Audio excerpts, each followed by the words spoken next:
fake names and we lock horns with the radical left. We never quit. We never surrender. From sea to shining sea and everybody in between. Welcome, Patriots, on this glorious, glorious Tuesday. And really, it is a glorious Tuesday because guess what? We have 13 days until the big guy, well, maybe we shouldn't refer to him as the big guy. We know who the big guy is, and that's corrupt. That's our corrupt animated corpse of a president and Joe Biden. How about we just say this? 13 days until President Trump is back in the White House. And folks, this guy is already changing the world. I mean, look, he's doing a lot of things. I'll just say this, because we're going to get into all of this during the show today. I was watching his press conference today when he announced this massive $20 billion investment, and a company here is investing $20 billion to build data centers. I think that's a great thing for America. I want to see him bring jobs back to this country and facilitate more investment into this country. I want to get this economy going. I mean, the question is, who are we going to hire at these data centers? Are we going to hire H-1B visa holders or foreigners? Are we actually going to hire Americans? I mean, that stuff, those are questions that are going to have to be asked down the road. But the point is that people feel comfortable. Companies feel comfortable. CEOs feel comfortable investing in America again, rather than keep their money offshores in some Swiss bank account in a country with a lower corporate tax rate than America. I think that's a good thing to keep that money in our economy. It's funny, when I was running for office, I used to talk to CEOs, because I mean, that's how you meet with CEOs. If they believe in your vision, maybe the CEO or maybe his executive team, maybe they'll invest money into your campaign. And this is not the same as like a special interest or a company. I don't think I even took any corporate money. I don't think as a candidate you're allowed to take corporate money. I'm just saying the point is, you talk to people who, run businesses to see what they think of the economy. And part of your job as a candidate is to learn from those people, learn about the businesses, learn about how they make money, learn about their bottom lines, learn about what you can do as a potential representative to do great things for them and advocate for them in Washington. And one of the things that a CEO of a steel manufacturing facility said to me was, he called it Obama time, 8 years of Obama time. And I said, what do you mean by Obama time? He said, well, those are the 8 years in our country where in this industry, whether it was steel manufacturing, whether it was coal, whether it was natural gas, doesn't matter what it was. If it had anything to do with American manufacturing, he said during the 8 years of Barack Obama, they just marked time. In other words, that's a military term for just marching and standing still, but marching, right? I think the point that he was trying to make was that these companies didn't feel comfortable investing in their own infrastructure, investing in their own employees. They were scared to hire more employees because the economic conditions that Barack Obama set and the economic policies that Barack Obama set for this country absolutely destroyed American manufacturing, as it wasn't great for the economy across the board. But it was especially hostile on American manufacturing. And so what a lot of these companies did was just keep their money in a savings account. And then President Trump gets in office, beats Hillary Clinton for the first time. And all of a sudden, these companies are able to take all that money and invest it in new technology, invest it in upgrading their facilities, invest it, if you're working for steel manufacturing, new blast furnaces across the board, which lead to safer working conditions. The point is that President Trump is convincing people, not just here in America, CEOs here in America, but all across the world, that it's safe to invest in America again. And that is a very, very good thing. So we're going to talk about this Trump press conference because I talked to my Commander Melanie, my wife, and I said, man, every single time this guy does a press conference, he breaks some really, really earth-shattering and serious news. And I'm going to tell you why all of it is good for this country. Because I mean, maybe some people are wondering, hey, what's going on with Panama? Why? What's this going on with Canada? This Greenland stuff. I'll see if we can explain this stuff and talk to you about why it's good for America and why I appreciate Trump's view on these things. Let me first just say, one of the OG members of the battle crew, her name is Demanda. She said, make sure that you mention the song name, because I got this song that plays on loop. We all get in the live chat for folks who are listening and watching for the first time. And by the way, welcome to my good buddy Dan Nunn, who's the host of the Nunn Report. It's a great show here on Rumble. If you're not following the Nunn Report already and his nunchucks, you should definitely go do that. Thank you for rating the stream today. We see you. We appreciate you. Also, McGroin Nation, you all are the best. And of course, all of you make up the battle crew. I think that might have been a haiku. Write that down. Anyways, I think that she said, mention that song that plays on loop, because we had some people asking. And the song is called Let Us Live by They Fall. Let Us Live by They Fall. Now, I didn't actually know that. It took Demanda reminding me of what the song was called. You'd think that I would know it, given that this is my show, but I just heard a song, got the rights to it. I'm like, this song's pretty damn cool. I think I'm going to play it on my loop. Never actually looked who wrote it, who sings it, what it was called. I just said, this sounds pretty cool, and I selected it as my loop. But thank you to those in the battle crew for squaring me away, as you usually do. Also, had a great dinner last night with our daughter, Natalie. Again, she turned 14, took her out to dinner, went absolutely awesome. I can't believe how fast, these kids grow up. It is absolutely unbelievable. She's 14 going on 45. I mean, she's so mature. Actually, all my girls are very mature. I'm not saying that the boys aren't, but girls mature faster than boys. We all know that. And in fact, I think some of my girls think that I haven't quite grown up yet, and that's okay because I probably haven't fully grown up yet. But can I just say something about parenting before we jump into all this craziness? Parenting really does challenge you in some unique ways that I feel like you're not usually tracking at the time you start growing your family. And I mean, I'm not talking about like kids getting in trouble. I mean, maybe I'm talking about that, but not specifically about that here. It's just that how kids in many ways shape. I think if you're a good parent, they shape a lot of the decisions that you make as you try to navigate this complex, web that is parenting. But it's watching these kids grow up and being around them and having to fight to be a dad. I mean, all of this, look back on this stuff, and as tough as it was sometimes, I consider it a blessing. And in many ways, it's still tough. I don't think any father, any good father should have to fight to see their children. And by the way, I'm going to tell you right here, right now, we're going to change that in Pennsylvania. We're going to change the law. I'm not going to go down this path, this show, I promise you, but we're going to change this law and make sure that I just personally believe that kids should, if both parents want to be involved, if both are good parents, they should have equal access to both parents. Nevertheless, parenting is really challenges you in some unique ways. And I think when it's all said and done, I'm grateful for those challenges because iron sharpens iron. And I think that they make us stronger in the end. We look back on our lives and we learn maybe sometimes in retrospect that those challenges teach you something about life, about who you are, about who your kid is.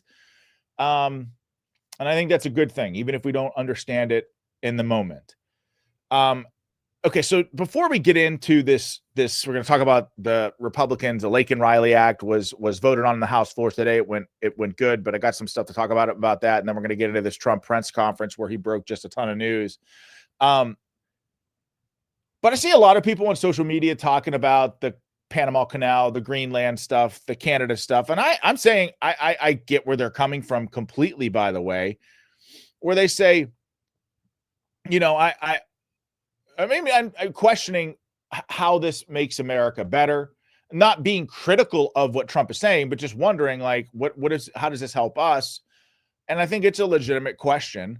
I think and I've also seen other people out there saying, talking specifically about Greenland in this instance, hey, if Denmark doesn't stop messing around, we're going to take them next too. And of course, when I saw that, somebody posted that on X, I started laughing because, you know, they were in jest, but it got me thinking. The comment got me thinking.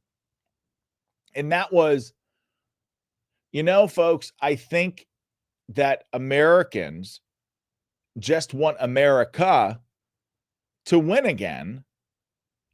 And they want America to win again unapologetically. You know, for a time when I grew up, I mean, I mean, it seemed like anytime America was involved in an Olympics, whether it was summer or winter, we just dominated everything we did.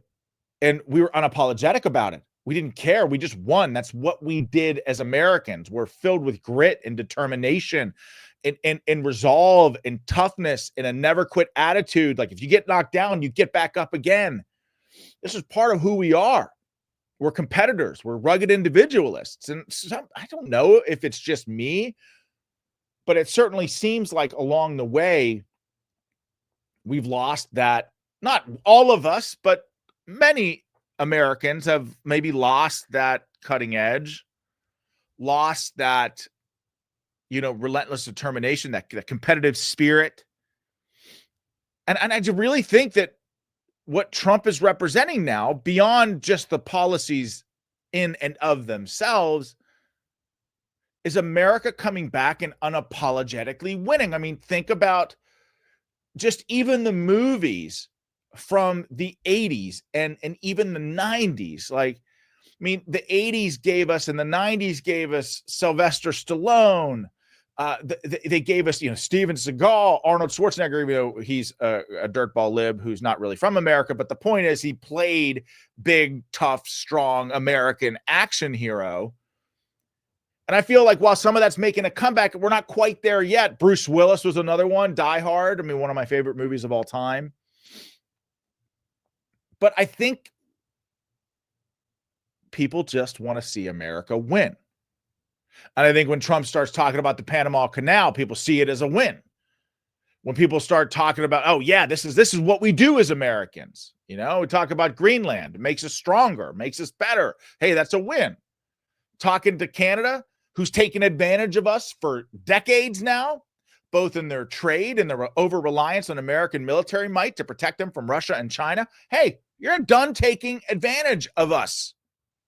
I think that's what the core of all this is about. President Trump sending a strong message.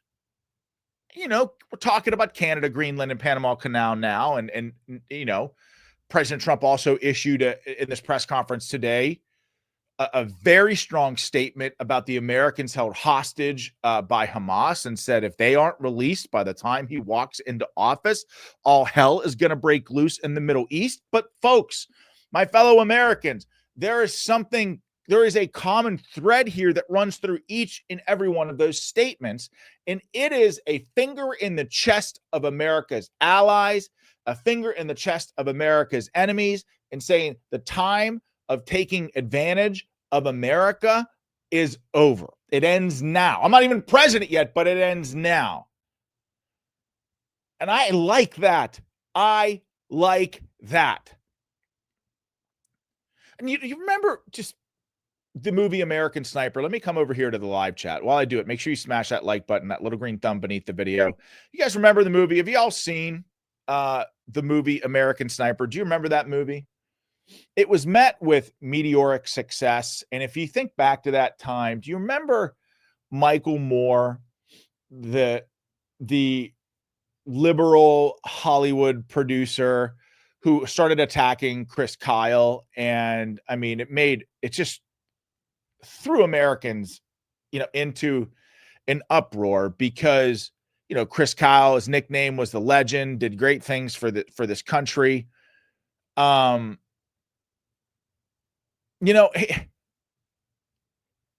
movie was wildly successful, I think, because the American people want to know through any means necessary. They want to watch movies that celebrate the greatness of this country. They want to know that it's okay to feel patriotic about America. They want to see positive military stories told. We're the biggest, baddest nation on the face of the planet. Damn it, let's make movies that showcase that. And I think American Sniper did that. And it was one of those movies that just became woven into the fabric of this country. And it exceeded all expectations at the box office, made way more than it cost to actually make. And it was profitable because people came away, while the film itself had a tragic ending as it pertained to Chris's life. The movie made you feel proud to be an American. And I think people just are talking about the things that I know, and that's the American military.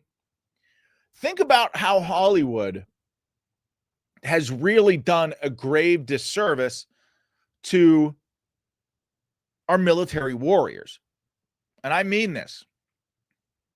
You know how I feel about the warrior class here in America. And I don't care what branch, Coast Guard, Air Force, Marine Corps, Navy, Army, doesn't matter. Space Force now.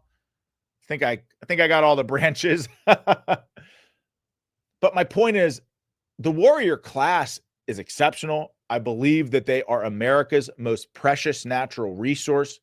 You've heard me say it a million times on this show. They are the best of us. We should not frivolously throw them into forever wars and throw them into the meat grinder.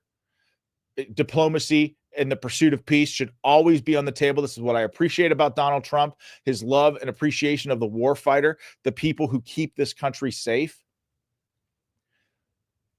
Think about the systematic destruction of warrior culture as perceived by the American media.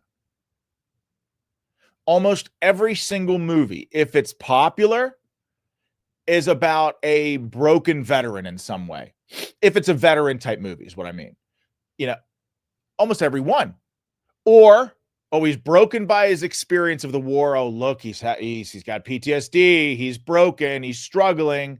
He's a powder keg, or he's depressed, or he's got PTSD. Oh, look, he's, an hour away from climbing a bell tower with a sniper rifle. I mean, these stereotypes that Hollywood puts out about America's veterans, especially those who have fought in 20 plus years of war, but not just us, but Vietnam veterans, Korea War veterans, every generation of American veterans, this stuff is harmful to our community.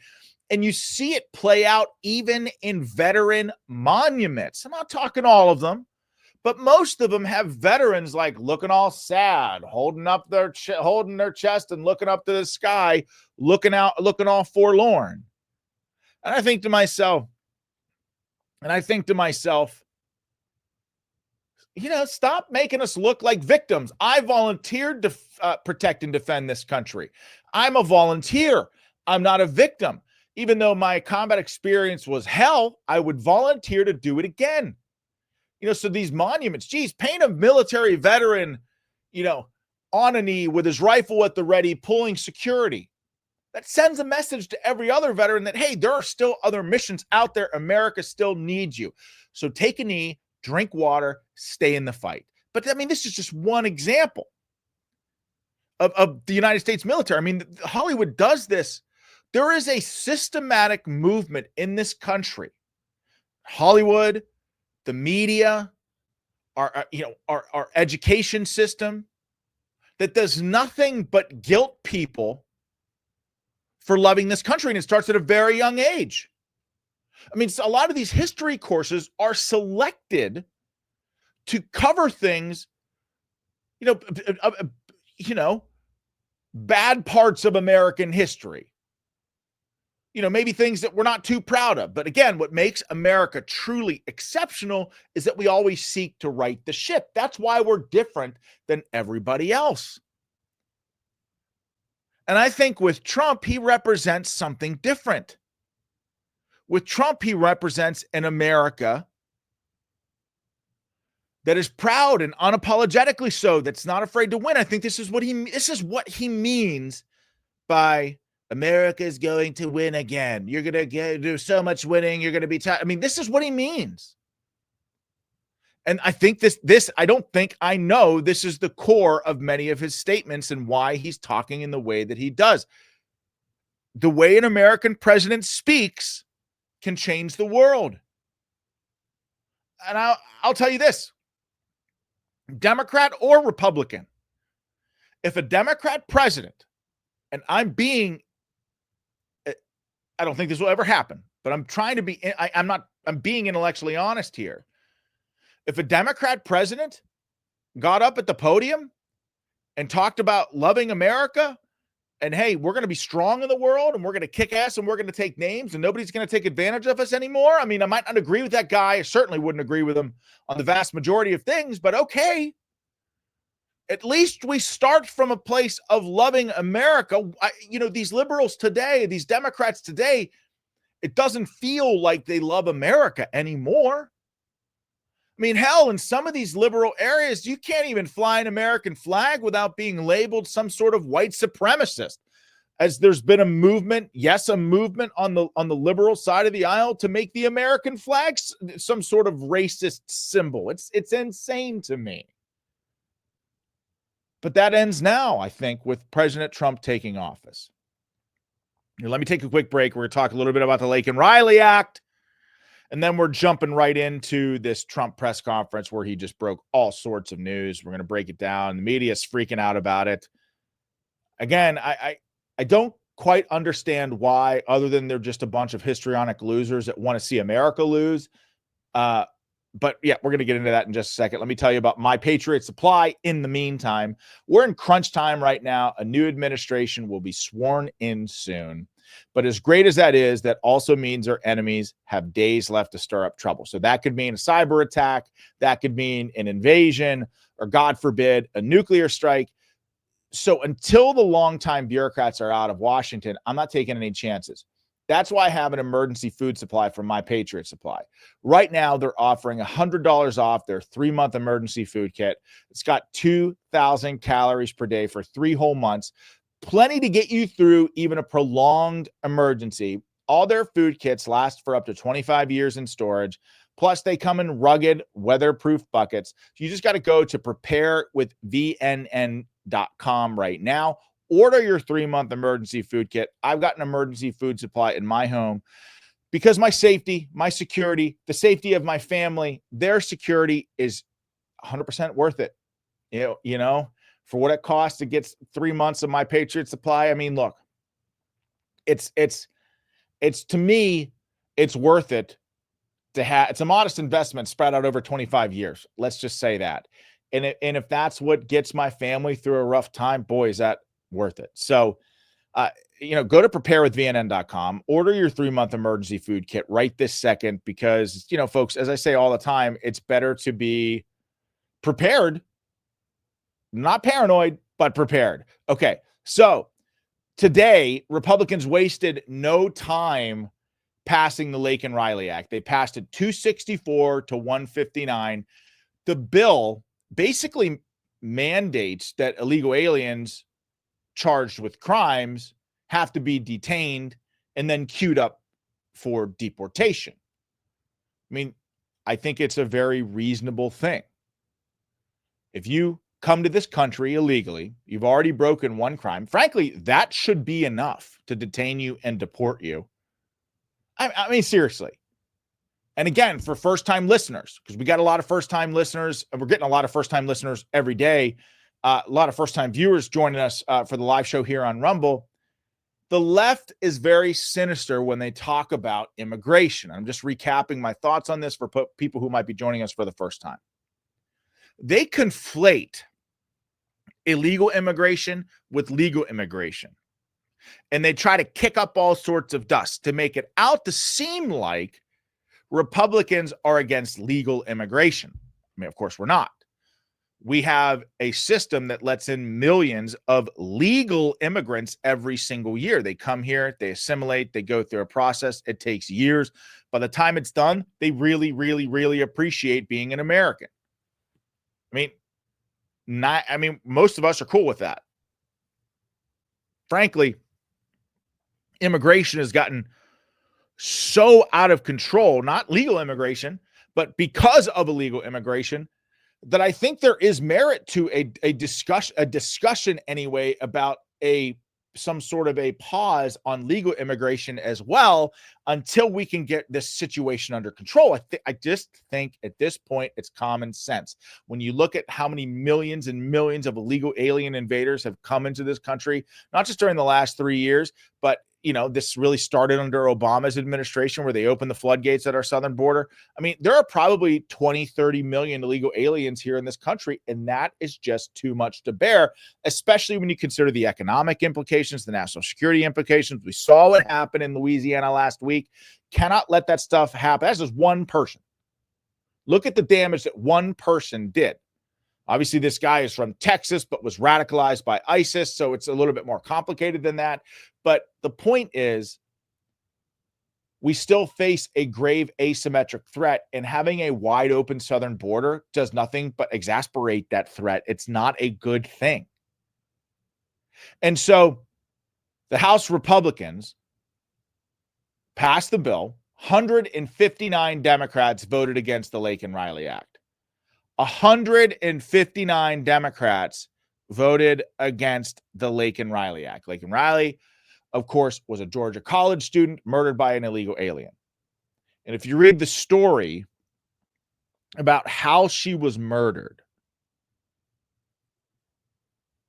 boy, I'm trying to find the words. To say that it was horrifying is an understatement. Because Lake and Riley fought for her life until the very last second. Her death was preventable. Any American who dies at the hands of an illegal alien invader, their deaths are preventable. It shouldn't happen here in America. These deaths can be laid at the feet of the Democrat Party. And look, you see 159 Democrats vote against justice for Lake and Riley. But prior to that, on Friday, as I was down in Washington at the Senate swearing in, I was watching Speaker Mike Johnson's speech after he won the speakership on the first vote. And he mentioned something about deporting criminal illegal aliens, because that's the starting point, right? There has to be a deportation operation here in this country. Got to start deporting people that come here legally and incentivizing an actual real life immigration system. But he said, we're going to deport criminal illegal aliens. Republicans erupted in applause. No Democrats clapped. Doesn't that tell you everything that you need to know about this Democrat Party? I mean, honest to God, it's absolutely unbelievable. And what the Democrats do is they constantly, they take an issue like, say, illegal immigration that is just devastating to this country, economically, from a national security standpoint, across the board, a net negative for America. Again, no one is opposed to legal immigration where there's a system and a structure and assimilation and people who want to become American citizens and love the Constitution. But the Democrats are experts at kicking up dust and conflating an issue. And one of the things that they do is they never accept blame for anything. If their policies led to something that is detrimental for America, they don't accept blame. They deny blame. They accuse you of something, and then they cite some other bullshit thing to kick up all this dust. And what they do is effectively conflate issues and then point the finger. Listen to Jamie Raskin, who's a radical leftist Democrat in the House of Representatives, talking about the Laken Riley Act, which again passed, but 159 Democrats voted against it. Like real common sense stuff, like detain criminals, put them on a path for deportation. Listen to how Raskin goes after the Laken Riley Act. Just listen to this. It's crazy. It's sinister. It should be rejected. Don't be lectured by our colleague that we don't stand up for the American people. The author of this legislation actually yesterday sent out a tweet, social media statement characterizing the January 6th violent assault on this chamber. See, there it is. Never mind 10 plus illegal alien, 10 plus million, more than that. More like 20 million, probably 30 million illegal alien invaders in this country. We don't know who they are. It's absolutely a national emergency. This guy doesn't address that, but points the finger at Republicans. And you guessed it, January 6th. Where 140 officers were wounded, injured, and hospitalized by a rampaging mob this way. On this day in history, 2021, said the gentleman, thousands of peaceful grandmothers gathered in Washington, D.C. to take a self-guided, albeit unauthorized tour of the U.S. Capitol building. I like that touch, albeit unauthorized. Earlier that day, President Trump held a rally where supporters walked to the Capitol to peacefully protest the certification of the 2020 election. During this time, some individuals entered the Capitol, took photos, and explored the building before leaving. Well, isn't that sweet? We see exactly how much faith and confidence they really have in the American criminal justice system and how much they really stand on the side of law enforcement. Yeah, it was just a leisurely stroll by a bunch of peaceful grandmothers on January 6th. And these are the people that now are inviting us to dramatically change the immigration laws without even a hearing as to what it's going to mean in any particular case. Okay. Dramatically change immigration laws. All we're trying to do is detain with this bill. But you see, kicks up the dust. Oh, they want to dramatically change immigration laws. And so an inexperienced debater would debate this Democrat on that point. Oh, that's not what we want to do. They kick up dust. They get you to engage in straw men. This bill has nothing to do with changing, immigration law. It's just simply about enforcing the law that already exists and fast-tracking deportation should an illegal alien invader be convicted of a crime. It's common sense. And ultimately, listen, I don't think, at least in the short term, that these lies are going to be as effective as they were in Trump's first term. I know maybe you're thinking this is an optimistic view.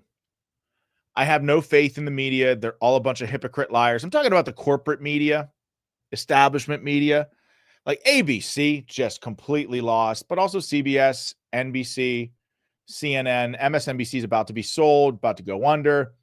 All of these news organizations are hemorrhaging their audience because people don't trust them anymore. People like Dan Bongino and a lot of these independent content creators have a far bigger audience than CNN, MSNBC, ABC, CBS, NBC. I mean, same is true with Megyn Kelly and others. So if their audience is bleeding away, so too will their power to push fake narratives. And therein lies the genius of Trump. And this is what I'm getting to. Trump has done an amazing job at threatening is the wrong word, but putting pressure on these social media companies to just simply embrace free speech and allow for the open exchange of ideas. If an idea sucks and it's horrible and it's racist and terrible and evil, I would rather see that statement with my own two eyes, identify who says it so I know that I could write that person off forever, and let the marketplace of ideas reject something that have it be censored. That's the great gift.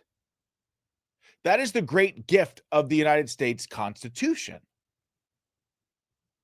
The First Amendment was intended for a moral American people. And I still contend that by and large, the American people are good. They know right when they see it. So let this stuff be debated, even the crazy. And Trump has done a great job at putting pressure on social media companies to simply embrace the First Amendment. And so too has Elon Musk. Elon Musk has also done a great job. In many ways, he's led the charge here. But look at what Zuckerberg, of course, Zuckerberg owns Facebook and Zuckerberg owns Instagram. Look at the video that he put out this morning. This was dominating the news cycle earlier today, and people have been talking about it ever since. Check this out. Hey, everyone. I want to talk about something important today because it's time to get back to our roots around free expression on Facebook and Instagram. I started building social media to give people a voice. I gave a speech at Georgetown 5 years ago about the importance of protecting free expression. By the way, I don't trust this, okay? Neither should you. Zuckerberg has been terrible to the America First movement. I mean, he helped rig the election in 2020 for Biden. No doubt about it. Always be wary of rich leftists who come bearing gifts. The reason why I warn you to be wary is that because as conservatives, we are forgiving. As conservatives, we tend to welcome people into our circle, acknowledging that, hey, we don't agree on everything, but hey, you're welcome, right? That's what we do. We're the Big Tent party. That's part of who we are. Be wary of rich liberals, rich elitist liberals coming to bear gifts like this. Because Mark Zuckerberg has never really embraced free speech. He's doing it now because Trump put pressure on him, so we shouldn't. I mean, look, trust is earned. I'm not saying reject it outright in perpetuity, but just be cautious. And I still believe this today. But a lot has happened over the last several years. There's been widespread debate about potential harms from online content. Governments and legacy media have pushed to censor more and more. A lot of this is clearly political, but there's also a lot of legitimately bad stuff out there. Drugs, terrorism, child exploitation. These are things that we take very seriously, and I want to make sure that we handle responsibly. So we built a lot of complex systems to moderate content. But the problem with complex systems is they make mistakes. Even if they accidentally censor just 1% of posts, that's millions of people. And we've reached a point where it's just too many mistakes and too much censorship. The recent elections also feel like a cultural tipping point towards once again prioritizing speech. So we're going to get back to our roots and focus on reducing mistakes, simplifying our policies, and restoring free expression on our platforms. Okay, so that's a good thing, but he says right there, this election is what caused me to think this way. So again, on one hand, it's a good, if you're giving him grace, and I think we all should, trust but verify, trust has to be earned. But he's saying, hey, the election got me thinking that like maybe we're doing it wrong, but it could also be looked at as like, hey, there's an election, Trump has power, and I don't want him coming after me, right? So just again, listen. More specifically, here's what we're going to do. First, we're going to get rid of fact checkers and replace them with community notes, similar to X, starting in the US. Good thing. After Trump first got elected in 2016, the legacy media wrote nonstop about how misinformation was a threat to democracy. We tried in good faith to address those concerns without becoming the arbiters of truth. But the fact checkers have just been too politically biased and have destroyed more trust than they've created, especially in the US. That's correct. So over the next couple of months, we're going to phase in a more comprehensive community notes system. Second, we're going to simplify our content policies and get rid of a bunch of restrictions on topics like immigration and gender that are just out of touch with mainstream discourse. What started as a movement to be more inclusive has increasingly been used to shut down opinions and shut out people with different ideas, and it's gone too far. So I want to make sure that people can share their beliefs and experiences on our platforms. Third, we're changing how we enforce our policies to reduce the mistakes that account for the vast majority of censorship on our platforms. We used to have filters that scanned for any policy violation. Now, we're going to focus those filters on tackling illegal and high-severity violations. And for lower severity violations, we're going to rely on someone reporting an issue before we take action. Okay, I can't listen to it anymore. But the point is, like, removing fact checkers is a big deal. And removing the filters on immigration and the transgender insanity is a big deal.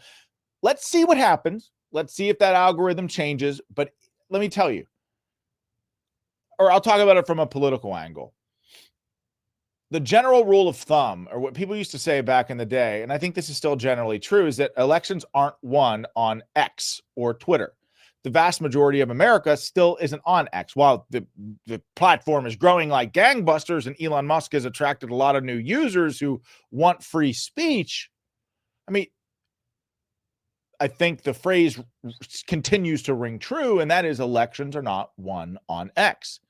The vast majority of voters are on Facebook. So if Mark Zuckerberg is telling the truth, we should know relatively quickly if anything has changed, but this is a net positive for conservatives. And part of the reason you might be thinking like, well, Sean, why are you optimistic about this? This seems kind of, I don't trust him. I don't either. I've already said this to you, but it's how the media has reacted to it that kind of gives me a sense that Zuckerberg is serious. And then also Mark Zuckerberg adding Dana White, the CEO of the Ultimate Fighting Championship, to the board on Meta, I think has the media, the corporate media, pretty scared. I mean, look at this headline. This is the New York Times. I mean, actually, if I just didn't show you who wrote it, the headline says, Meta says fact checkers were the problem. Fact checkers rule that as false. This could be a headline from the Babylon Bee or some other political satire website, for God's sake. Meta says fact checkers were the problem. Fact checkers rule that was false. You know the problems that I've had with fact checkers. They're all partisan hacks. Savage Rich Barris and I have talked about this ad nauseum on the show. I mean, by the way, Savage Rich Barris, he's confirmed for tomorrow. He's back in the saddle. So tomorrow's Savage Wednesday. Make sure you're here for Savage Wednesday. But yes, Savage Rich Barris on deck for tomorrow. So make sure you're there. Sorry, lost my train of thought. Had a phone call coming in the middle of the show. But this, I think, is a net good. This is a good thing for conservatives. And it wasn't just the New York Times freaking out about it.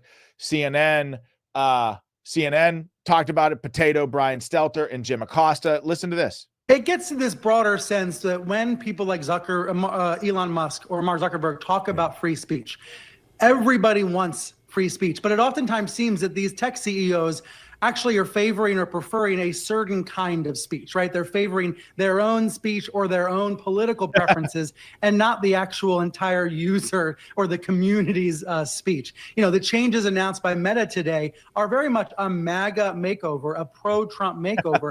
And that's going to win Meta some conservative users, but it may repel some liberals. That's the same thing we've seen happen on Elon Musk's X. He's turned it into more of a right-wing platform where he's pro-free speech when it's really pro-Musk or pro-Trump speech. All right.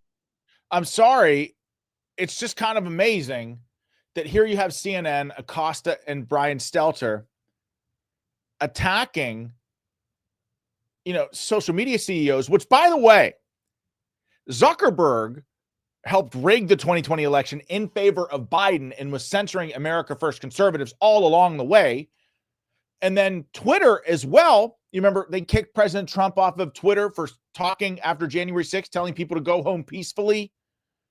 I mean, Jack Dorsey, in charge of Twitter at the time, did some crazy, crazy things in censoring America First conservatives. So they're talking as if none of this happened.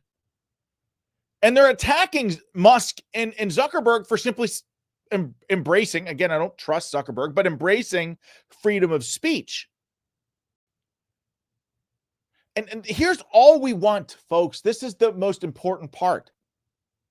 And I touched on this leading into the segment. All we want is a marketplace of ideas where people can share their opinions. That's it. Nobody wants censorship on our side of the aisle. If it's a bad idea, let it stand the test of the marketplace. If the idea sucks, then I trust the American people to discard it. I trust my own judgment. You should too. Shouldn't want these big tech oligarchs telling you what's okay and what's not okay to look at. What people like Stelter and Acosta and these corporate media outlets want is they want everybody that disagrees with them completely canceled, shut down, censored, so that they can have a monopoly on the narrative, not the truth, but the narrative. And so we're going to talk here about Trump. Make sure you smash that like button, that little green thumb beneath the video. Smash it. We're going to talk about the Trump press conference and how he plans to really reshape the world, and I think in what is a good way. But let me tell you about home title lock first. The FBI calls it house stealing, and you probably heard about this devastating crime in the news because it's a big problem. Scammers can transfer your home title, take out loans in your name, and leave you with nothing but a financial and emotional disaster. So if you own a home or any real estate whatsoever, it's crucial you protect your property and equity from these criminals. And there's no better way that I know of than HometitleLock.com/BNN. That's the website. If you're curious about this, now's the time to check it out. Everybody that listens and watches this show will get a free title scan to check to see if your home is still in your name, plus 30 days of free Home Title Lock's triple lock protection. That's 24/7 monitoring of your title, urgent alerts if anything has changed, and most importantly, restoration of your title if there's ever any fraud at all. So you'll immediately be protected, and you'll get 30 days free when you use the promo code VNN at sign up. So protect your home, protect your equity, and your peace of mind right now with HometitleLock.com/BNN. Promo code VNN. That is HometitleLock.com/BNN. Okay. So Trump, he's at his press conference today. I'm watching it live.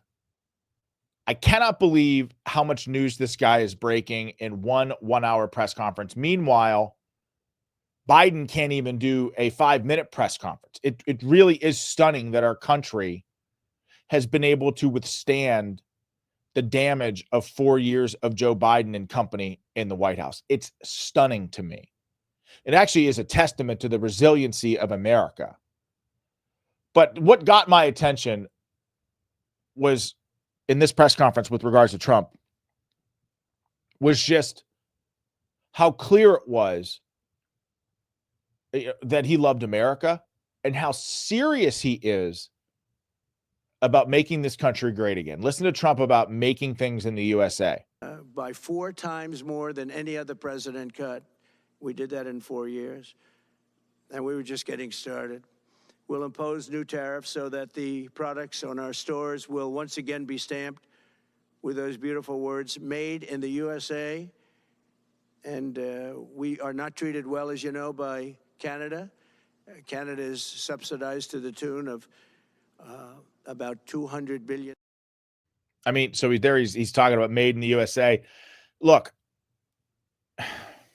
people get fired up about this because they say, we'll have to pay more for stuff if it's all made in America. And that might be true. But let me ask you, Battle Crew, I'm jumping over here to the live chat because I want to hear from you. Would you be willing, I know times are tough, but would you be willing to pay a little extra for things if there was a guarantee that everything that you bought was made in America? If we could figure that out, I mean, obviously we're not going to flip a switch and make that happen overnight. But I know for me, I prefer buying things that are made in America. And I think where Trump is coming from here, the whole point of made in America. Yeah, look at everyone saying yes, yes, yes, yes, yes. I mean, like this is yeah, okay. So this is a good thing.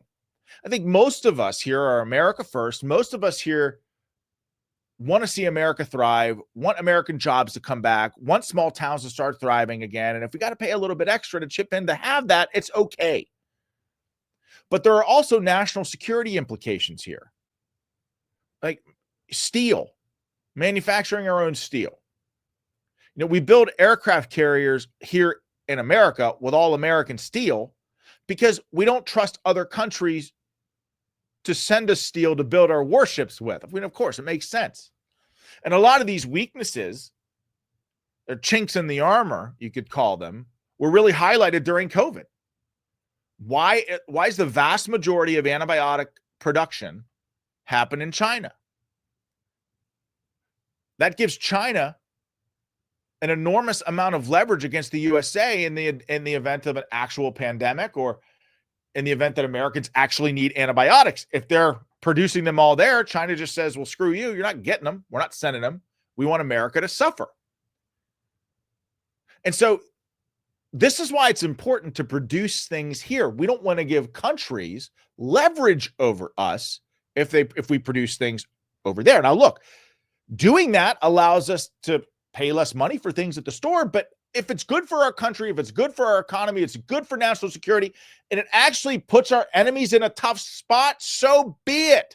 I'll pay a couple extra bucks to have it made in America. But then Trump said something about the Gulf of Mexico that just had me cheering. $50 to $60 trillion worth of assets. We're going to be changing the name of the Gulf of Mexico to the Gulf of America, which has a beautiful ring that covers a lot of territory. The Gulf of America, what a beautiful name.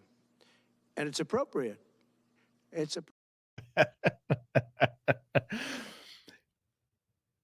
This guy's awesome. I love that idea. Why the hell not, by the way? It's the Gulf of America. Absolutely. Change the name. I love how bold this guy is. We're the world's lone superpower. America is alone over the last 70 plus years. Now, we've made a lot of mistakes. We've been involved in some stupid wars. Yes, of course, all of that is true. But America has had a net positive effect on global prosperity for a very, very, very long time. And countries all around the world rely on us. And countries all around the world also take advantage of us.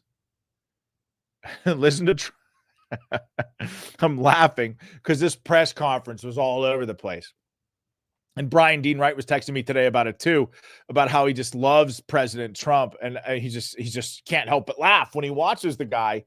He was talking about how Trump goes 1 minute talking about American national security, about tariffs, about Canada, about Panama, about Greenland. And then he's talking about electric heat and how he hates it because it makes him itchy. It's just like all over the place. Biden doesn't even know where the hell he is half the time. And now we have an incoming president who's already doing the job, who's not in the Oval Office and is already reshaping the world, talking about electric heat. It's just, what an adjustment. And to the liberals out there who might be watching this, or maybe you were on the fence, can you see the difference? The difference is pretty damn stark, wouldn't you say, between Biden and Trump? So listen to Trump on Greenland and Panama. President, thank you. Wanted to touch on the world on fire that you mentioned, but let's start, if we could, with your references to Greenland and the Panama Canal, so forth. Can you assure the world that as you try to get control of these areas, you are not going to use military or economic coercion? No. And can you tell us a little bit about what your plan is? Are you going to negotiate a new treaty? Are you going to ask the Canadians to hold a vote? What is the strategy? Yeah, I can't assure you. You're talking about Panama and Greenland. No, I can't assure you on either of those two. But I can say this. We need them for economic security. The Panama Canal was built for our military. I'm not going to commit to that now. It might be that you'll have to do something. Look, the Panama Canal is vital to our country. It's being operated by China. And we gave the Panama Canal to Panama. We didn't give it to China. And they've abused it. They've abused that gift. It should have never been made, by the way. Giving the Panama Canal is why Jimmy Carter lost the election, in my opinion, more so maybe than the hostages. The hostages were a big deal. But if you remember, and nobody wants to talk about the Panama Canal now because, it's inappropriate, I guess, but because it's a bad part of the Carter legacy. But He was a good man. Look, he was a good man. I knew him a little bit, and he was a very fine person, but that was a big mistake. Giving the Panama Canal to Panama was a very big mistake. We lost 38,000 people. It cost us the equivalent of $1 trillion, maybe more than that. Probably the most expensive, they say it was the most expensive structure, if we call it a structure, which I guess you can, ever built. And giving that away was a horrible thing. And I believe that's why Jimmy Carter... He's right. And here's how dire the situation is. And if you want, we can delve more into this with Brian Dean Wright this week on Friday. But China is so intimately involved in the Panama Canal that I think right now they can shut down shipping on the canal. China is that close to us that would wreak economic devastation in America, on Canada, and surrounding countries. It would just be devastating. And Trump is absolutely right. We have a treaty with the Panama Canal. Like, in that treaty, we can take it back if we want, especially if a hostile nation that wishes to do us harm takes it over. And so this is why Trump is talking about Panama in the way that he is. He sees this as a threat to all of our lives and livelihoods here in America. This is an American president telling our enemies that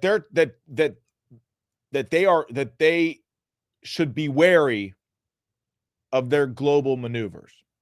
Be careful because America is back. And so when President Trump talks about Greenland and Panama, as it pertains to Greenland, especially, we talked about Panama, and let's talk about Greenland. Russia right now, and China, but mostly Russia, is doing everything that they can to dominate those shipping lanes, maritime shipping routes north of Greenland. Russia cannot have a monopoly on those shipping lanes. We have to own them.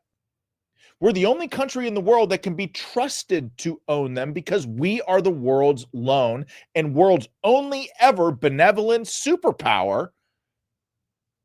They're ours. We want them. Not having them puts Americans at risk. And Trump, that's why this Greenland talk. Greenland is a part of Denmark. Denmark doesn't have the resources to protect Greenland. And that's why Trump is talking about Greenland. And as far as Canada goes, I'm not sure what his geopolitical ambitions are with Canada, but I know for a fact that Trump believes we are very, very, very, very vulnerable to China and Russia on our northern hemisphere because Canada invests almost nothing in their military. These things, Trump sees these vulnerabilities on our northern hemisphere and says, okay, well, hey, Canada becomes the 51st state. Well, guess what? We own it. We'll protect it now. We can do it better than you. Now, look, is saying that you want to be the 51st, you want Canada to become the 51st state, is that a bold statement? Of course it is. But Trump's a pretty bold guy. And if we don't end up owning Canada, fine. But if they invest several more $1 billion in defending their country in the northern hemisphere against Russia and China, I'm all for it. Trump also said during this briefing that he's going to completely ban those offshore windmills that dominate the horizon when you're at the beach and kill, aquatic life. Hates them. Guy breaks more news than you could possibly imagine in a single press conference. Here, how about on January 6th? Listen to this question about January 6th. Listen to Trump just go off about J6. Police officers were injured by rioters on January 6th. Will you pardon anyone who attacked a police officer? Well, the only one that was killed was a beautiful young lady named Ashley Babbitt. She was killed, and there was actually somebody else that was killed, also a MAGA person, but people don't give it 100% credibility. I'm going to find out about it, and we're going to find out. But Ashley Babbitt was killed. She was shot. Should have never been shot. She was shot for no reason whatsoever. In fact, they say that she was trying to hold back the crowd, and the crowd was made up of a lot of different people, so we'll see. But I will tell you this, the person that was killed was Ashley Babbitt. The other thing is, when they talk, there was never charges of insurrection or anything like that. But if there were, this would be the only insurrection in history where people went in as insurrectionists with not one gun. Okay? He's exactly right. I'm so tired of the term insurrection. It's such BS. It's such a propaganda tool for the left. Okay, so talked about J6, talked about Greenland, talked about Panama, talked about making the Gulf of Mexico the Gulf of America. Trump talked about making things in America again. Well, what else is on the bingo card? How about Russia and Ukraine? To hold on to leverage in dealing with President Putin, would you make a commitment to the Ukrainians that you will keep supporting them during the negotiations? Well, I wouldn't tell you if that were the case. Would you make a commitment to provide a security guarantee if they do enter into an armistice or a ceasefire along the lines that the French and the Germans? So, a big part of the problem was Russia for many, many years, long before Putin said you could never have NATO involved with Ukraine. Now, they've said that that's been like written in stone. And somewhere along the line, Biden said, no, they should be able to join NATO. Well, then Russia has somebody right on their doorstep, and I could understand their feeling about that. But there were a lot of mistakes made. Trump talking the history of NATO, or how about Trump on same-day voting? A horrible place. One of the things we're going to do is we've got to fix the election so that we get honest counts and they get done by 10 o'clock in the evening or something thereabouts. They have places where they're still counting votes. This guy is a powerhouse, and I'm telling you, he's going to change the world. He's going to make he's going to make the world better. He's going to make America better. That's the title of the episode, folks. And you know what?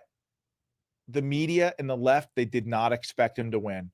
They thought they'd be able to, use the impeachments, use the J6 committee, the fake insurrection, the lawfare. They thought they'd be able to use all of that stuff to prevent this guy from getting in the Oval Office again, and they completely failed.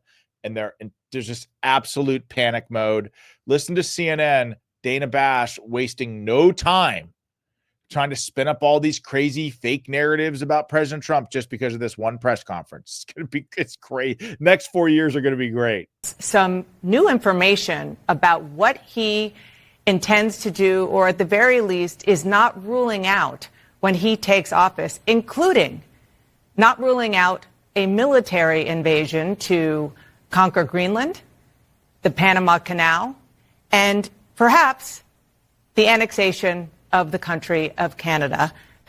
This is some crazy histrionic stuff. I explained to you, anyone that's really paying attention and understands geopolitics and strategy knows why Trump is saying the things that he's saying.